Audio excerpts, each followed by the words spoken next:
नमस्कार विद्यार्थी मित्रांनो, बघा आजच्या व्हिडिओच्या माध्यमातून आपण फरक जाणून घेणार आहोत.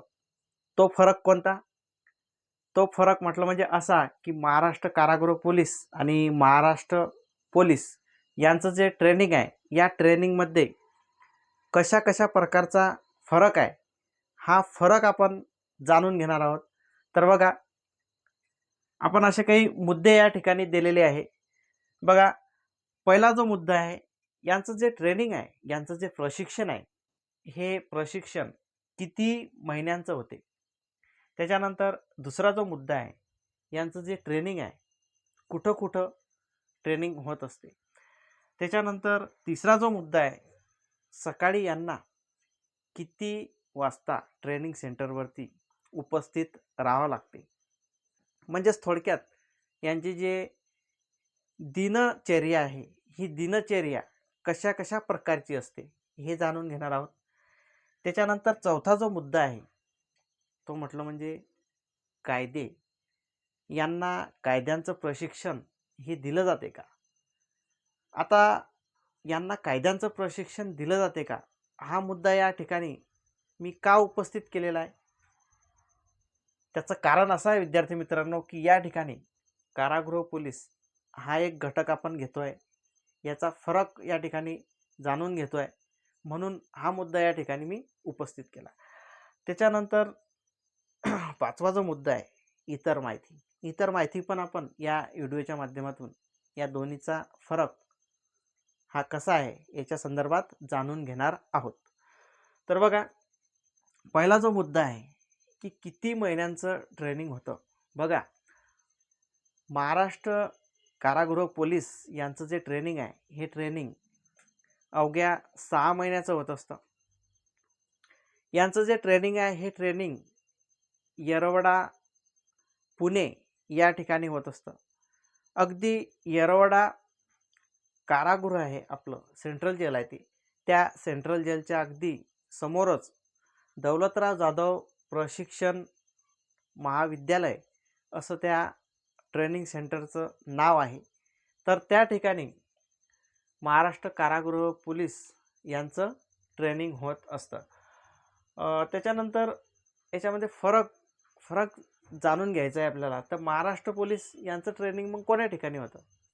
तर महाराष्ट्र पोलीस यांचं जे ट्रेनिंग आहे, हे महाराष्ट्रातील भरपूर ट्रेनिंग सेंटर आहे यांच्यासाठी. तर अशा वेगवेगळ्या ट्रेनिंग सेंटरमध्ये यांचं ट्रेनिंग हे होत असतं. उदाहरणार्थ अकोला असेल, किंवा मुंबई असेल, किंवा तुमचं जालना असेल. तर असे भरपूर ट्रेनिंग सेंटर महाराष्ट्र पोलीस यांच्यासाठी महाराष्ट्र राज्यामध्ये निर्माण करण्यात आलेले आहे. तर हे झालं किती महिन्यांचं होते, कुठं कुठं होते. त्याच्यानंतर तिसरा जो मुद्दा आहे, सकाळी किती वाजेपासून यांची दिनचर्या सुरू होते.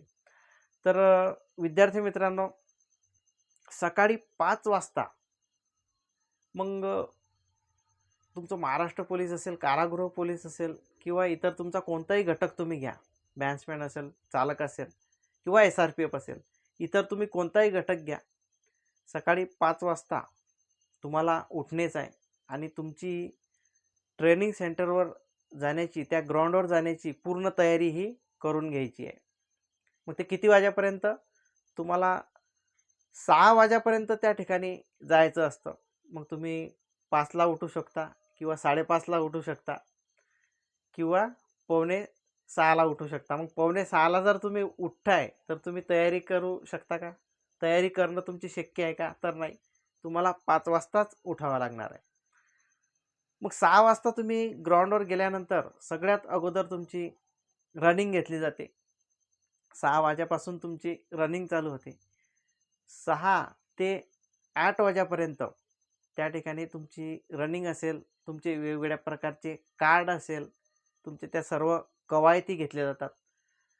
मग त्याच्यामध्ये अधूनमधून काही लाठीचं प्रशिक्षण असेल, किंवा बंदुकीचं प्रशिक्षण असेल, हे पण तुम्हाला त्या ठिकाणी दिलं जातं 6 ते 8 वाजेपर्यंत. मग 8 वाजता तुम्हाला सोडलं जातं. कशासाठी? नाश्त्यासाठी. तुम्हाला 8 ते 9 वाजेपर्यंत 1 घंटा दिला जातो फक्त. किती? 1 तास दिला जातो. 8 ते 9 वाजेपर्यंत तुम्हाला नाश्ता असेल, तुमची अंघोळ असेल, तुमच्या इतर काही गोष्टी असतील, हे सर्व तुम्हाला आवरून 1 तासामध्ये परत तुम्हाला ग्राउंडवर जायचं असते 1 नंबर ड्रेसमध्ये. बघा ट्रेनिंग सेंटरमध्ये शक्यतो म्हणजे कमीत कमी सांगतो तुम्हाला, शक्यतो 3 प्रकारचे ड्रेस असतात. एक तुमचा पीटीचा ड्रेस, त्याला आपण म्हणू हाफ चड्डी आणि बनियान, तो एक ड्रेस झाला पीटीचा. त्याच्यानंतर तुमचा फॉलिंगचा, सायंकाळचा फॉलिंगचा एक ड्रेस असतो. हे 2 ड्रेस झाले. आणि सगळ्यात महत्त्वाचा म्हटलं म्हणजे तुमचा वर्दी, तो 1 नंबर ड्रेस. असे कमीत कमी 3 प्रकारचे ड्रेस असतात. तर तुम्हाला 9 वाजता नाश्ता वगैरे तुमचा झाल्यानंतर, अंघोळ वगैरे झाल्यानंतर तुम्हाला 9 वाजता त्या ठिकाणी जावं लागतं. तर 9 वाजता जात असताना तुम्हाला 1 नंबर ड्रेस घालून जायचं असतं. 1 नंबर ड्रेस म्हणजे कोणता? आपला वर्दी. तुम्हाला वर्दीवर त्या ठिकाणी जायचं असतं. हातामध्ये तुमच्या पेन आणि 2 किंवा 3 हे अशा प्रकारचे तुमचे नोटबुक असतात. कशाचे? ते तुमचं कायद्याचं प्रशिक्षण असतं. तर कायद्याचं प्रशिक्षण देण्यासाठी तुम्हाला तिथं नोटबुक हे घेणं गरजेचं असतं. नोटबुक पण घेणं आवश्यकच असतं. मग एक नोटबुक घेऊन आणि पेन घेऊन तुम्हाला त्या ठिकाणी जावं लागतं. कशासाठी? तुमचा जो 9 ते 1 पर्यंत जो पिरियड असतो, तो कायदे शिकवतात का, हा मुद्दा आपण घेतलेला आहे. तर या मुद्द्यालाच अनुसरून या ठिकाणी मी बोलतो आहे. तर 9 ते 1 वाजेपर्यंत तुम्हाला त्या ठिकाणी कायदे शिकवले जातात. मग आता एक प्रश्न या ठिकाणी निर्माण होत असेल, की कारागृह पोलीस यांना कायद्याचं प्रशिक्षण दिलं जातं का? तर 100% विद्यार्थी मित्रांनो, यांनासुद्धा कायद्याचं प्रशिक्षण हे दिलं जातं. फक्त यामध्ये एक बाब वेगळी आहे, ती म्हटलं म्हणजे अशी, की कारागृह पोलीस यांचं जे मॅन्युअल आहे, म्हणजे कारागृह डिपार्टमेंट यांचं जे मॅन्युअल आहे, तर सगळ्यात महत्त्वाचं म्हटलं म्हणजे या ठिकाणी मॅन्युअल, ते सर्व मॅन्युअल त्या ठिकाणी तुम्हाला शिकवलं जातं. आणि इतर जे कायदे आहे ते पण या ठिकाणी तुम्हाला शिकवले जातात. मग महाराष्ट्र पोलीस यांना कायद्याचं शिक्षण असतं का, प्रशिक्षण असतं का? तर 100% यांना पण कायद्याचं प्रशिक्षण हे दिलं जातं. सर्वसाधारण जे कायदे आहे ते कायदे महाराष्ट्र पोलीस यांना पण शिकवले जातात. तर कायद्याचं प्रशिक्षण शिकवतात का? तर हा मुद्दा पण या ठिकाणी तुमचा कव्हर झालेला आहे.